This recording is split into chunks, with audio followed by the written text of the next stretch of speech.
Jumpa lagi di channel ini,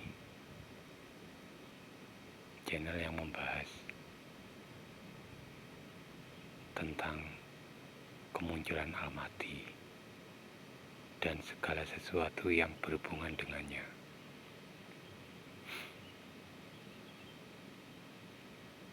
Indonesia saya sebut sebagai tanah Firdaus, tanah yang terjanjikan, tanah harapan, Pulau Naga. Itulah Indonesia yang sebenarnya. Dulu Columbus mencari tanah harapan, maka dia mengarungi lautan untuk mencari tanah harapan tersebut. Karena tanah harapan tersebut ciri-cirinya berupa pulau dikelilingi oleh lautan. Di kepercayaan bangsa Cina ada tersebut Pulau Naga. Itulah sebenarnya Indonesia itu.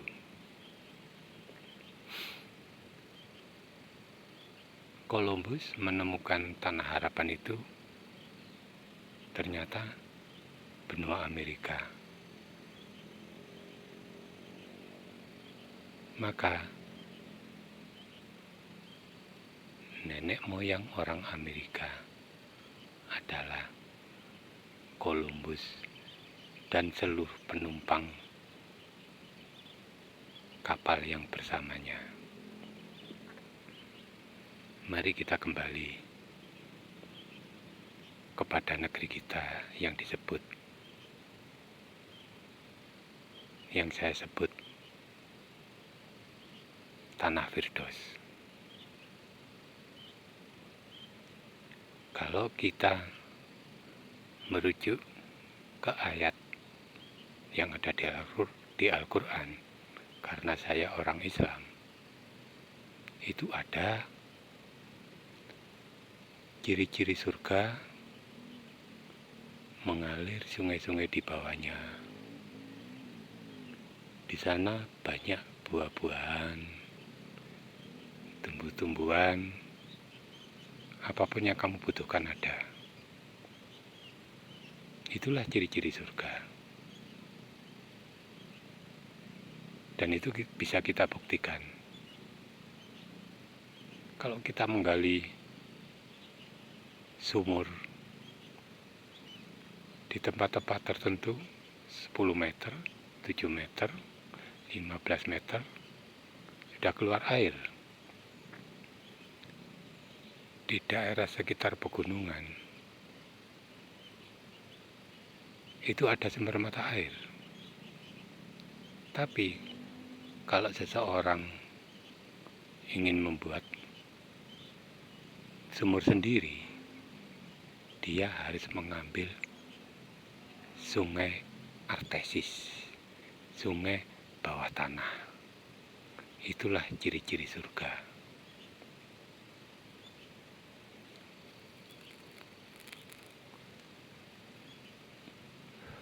Apakah di negeri ini banyak buah-buahan, berbagai macam buah-buahan? Bisa dibuktikan, ada apel, stroberi, apukat, terong, cipluan,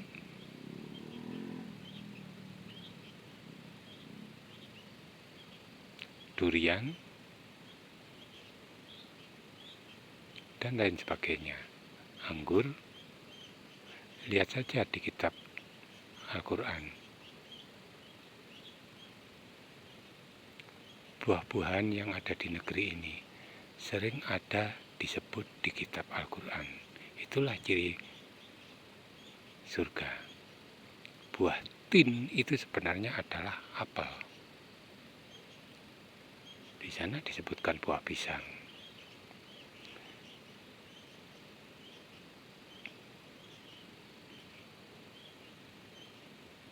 Kalaulah orang Arab sendiri tidak akan pernah tahu yang namanya apel, yang namanya buah rambutan, yang namanya cipluan, kalau mereka tidak ke sini. Karena di Arab Saudi tidak akan pernah ada buah-buahan kecuali mereka mengimpor. Kondisi sekarang, coba bayangkan pada abad keempat dan 5, di sana tidak ada apa-apa. Kehidupan mereka nomaden, mereka berpindah-pindah. Rumah mereka cuman semacam tenda yang terbuat dari kulit binatang, dan mereka berpindah-pindah. Mereka selalu bermukim di dekat oase, di mana pada saat musim hujan di sana ada genangan air. Maka pada saat itulah mereka bisa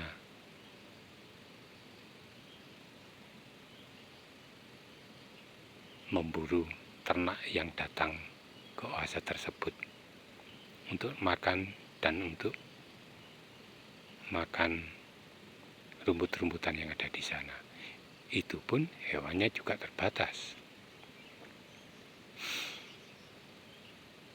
Baiklah, kita kembali ke negeri kita yang dijanjikan Allah kepada Satrio Piningit.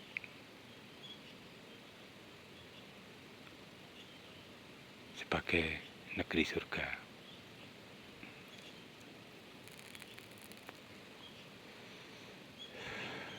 Negeri yang kaya raya dengan sumber daya alamnya, dengan berbagai macam kekayaan flora dan faunanya, menjadi negeri yang miskin. Apakah itu masuk akal? Tidak.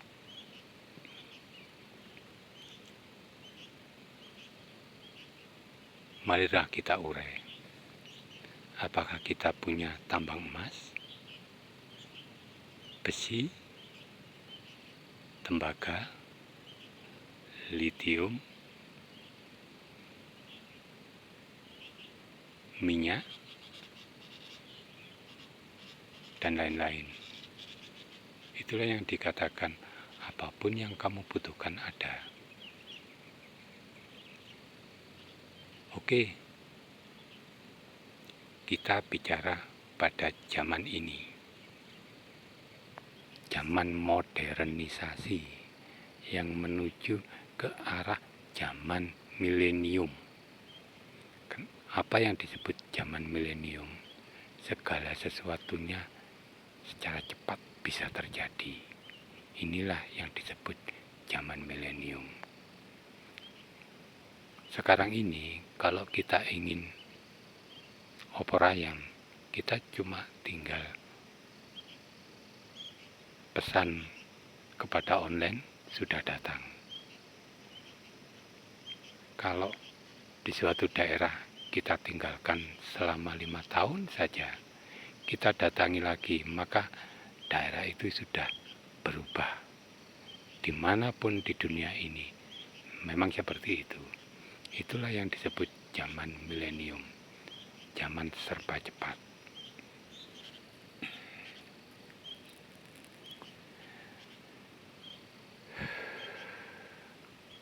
Padahal Indonesia sebelum ini merupakan mercusuar dunia. Sejak keruntuhan zaman Majapahit, Indonesia mengalami kemunduran. Bisa kita lihat di situs-situs purbakala kita, situs-situs sejarah kita, itu bisa kita buktikan peradaban yang ada di negeri ini. Silakan cari di negeri-negeri lain, ada enggak? Buktikan saja. Kalau kita bicara tentang buah-buahan, apapun buah akan mudah tumbuh di negeri ini. Meskipun itu pohon kurma. Apapun. Kalau seumpama kalian ke Amerika Serikat, coba cari buah cipluan. Ada enggak di sana? Kalau kalian ke Arab Saudi, coba cari buah juwet. Ada enggak di sana? Kalau kalian ke Swedia, coba cari buah kedondong. Ada enggak di sana? Itulah bukti bahwa Indonesia yang disebut surga di dalam kitab-kitab lama. Kita berbicara tentang sayuran. Kita lihat saja di sini. Ada banyak tanaman, berbagai macam tanaman. Itu pun tidak keseluruhan flora yang ada di negeri ini ada di sini. Di sini ada kaktus, bisa tumbuh. Di Arab Saudi cari kaktus ada, karena kaktus tumbuhan gunung, tumbuhan gurun, maaf.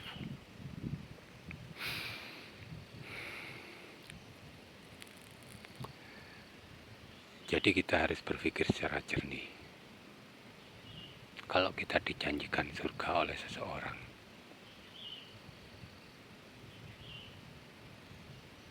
bahwa kita ini sebenarnya sudah hidup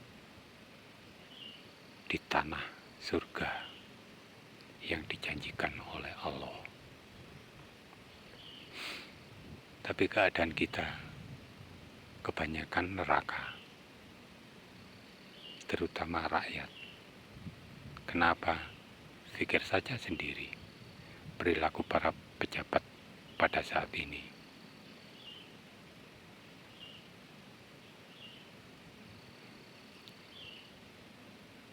Mereka saling berlomba menumpuk kekayaan, padahal rakyatnya banyak yang mati kelaparan.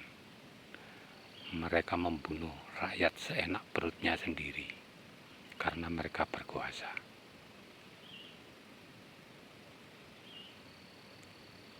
Negeri ini, pribumi, menjadi kasta terendah di negeri ini, menjadi budak di negerinya sendiri.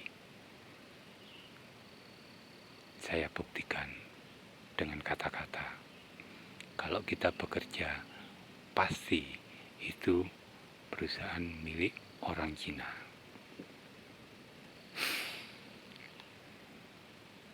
Kalau kita membeli barang, pasti barang itu produksi etnis Cina.